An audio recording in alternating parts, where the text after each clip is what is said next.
क्या कभी सोचा है कि अगर किसी को गिरफ्तार किया जाए तो उसके अधिकार क्या होते हैं? आज हम बात करने वाले हैं सुप्रीम कोर्ट के एक ऐसे फैसले के बारे में जो हम सबकी, हर नागरिक की आज़ादी से सीधा जुड़ा हुआ है।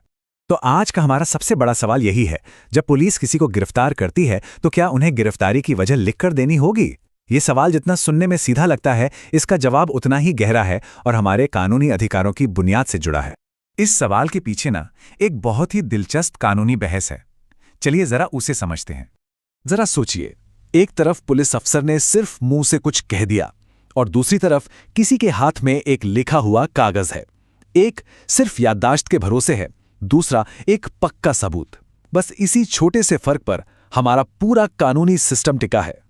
तो देखिए, ये सिर्फ कोई प्रोसीजर की बात नहीं है। ये मामला जुड़ा है हमारे संविधान के आर्टिकल 22(1) से, जो हर नागरिक को आज़ादी की गारंटी देता है। मतलब ये एक मौलिक अधिकार का सवाल है। तो सवाल ये है कि आखिर ये मामला सुप्रीम कोर्ट तक पहुंचा कैसे? चलिए उस केस पर एक नज़र डालते हैं जिसने कोर्ट को इस पर एक साफ साफ फैसला देने पर मजबूर कर दिया। तो ये कहानी शुरू होती है 2024 में एक दुखद हिट एंड रन केस से। जब मिहिर राजेश शाह को गिरफ्तार किया गया तो उन्हें लिखकर कोई वजह नहीं बताई गई। बस इसी एक बात ने एक ऐसी कानूनी लड़ाई को जन्म दिया जो पहुंच गई सीधे देश की सबसे बड़ी अदालत में। और अब आते हैं उस फैसले पर जिसने सब कुछ साफ कर दिया। सुप्रीम कोर्ट का आखिरी और सबके लिए मानना जरूरी वो फैसला। 6 नवंबर 2025। ये तारीख भारतीय कानून के इतिहास में हमेशा याद रखी जाएगी, क्योंकि इसी दिन सुप्रीम कोर्ट ने इस पूरे मसले पर जो भी कंफ्यूजन था उसे हमेशा के लिए खत्म कर दिया। तो कोर्ट ने कहा क्या? देखिए, उन्होंने 4 बातें एकदम साफ कर दी। पहला सवाल, क्या यह नियम हर तरह के जुर्म पर लागू होगा? जवाब है हाँ। दूसरा, क्या वजह लिखकर देनी होगी? बिल्कुल। तीसरा, किस भाषा में? अरे भाई, उस भाषा में जिसे गिरफ्तार हुआ इंसान समझता हो। और चौथा और सबसे जरूरी, कि अगर इन नियमों को नहीं माना गया तो क्या होगा? तो वो पूरी की पूरी गिरफ्तारी ही गैर कानूनी हो जाएगी।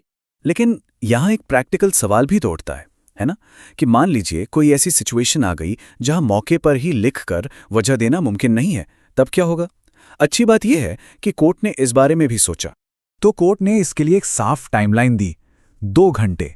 उन्होंने कहा कि ठीक है, अगर मौके पर लिखकर नहीं दे सकते कोई बात नहीं, लेकिन मैजिस्ट्रेट के सामने पेश करने से कम 2 घंटे पहले तो वो लिखा हुआ डॉक्यूमेंट देना ही पड़ेगा, कोई बहाना नहीं चलेगा।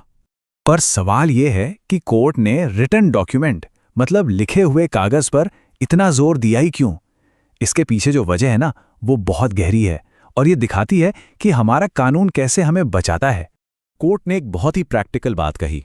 सोचिए, अगर सब कुछ सिर्फ ज़बानी होगा तो ये तो बस गिरफ्तार हुए इंसान की बात बनाम पुलिस अफसर की बात हो जाएगी।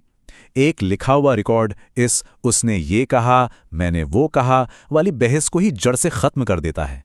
और सिर्फ इतना ही नहीं, कोर्ट ने इसके साइकोलॉजिकल पहलू को भी समझा। जरा सोचिए, गिरफ्तारी का वक्त कितना तनाव भरा होता है। ऐसे में किसी से ये उम्मीद करना कि वो सारी कानूनी बातें याद रख पाएगा, ये तो मुमकिन ही नहीं है।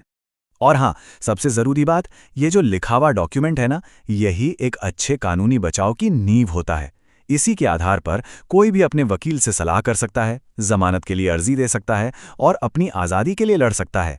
तो चलिए अब जरा बड़ी तस्वीर देखते हैं और समझते हैं कि इस फैसले का हम सब पर, हर एक नागरिक पर क्या असर पड़ता है।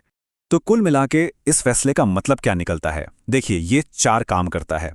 पहला, ये हमारी पर्सनल लिबर्टी यानी व्यक्तिगत आज़ादी को और मजबूत करता है।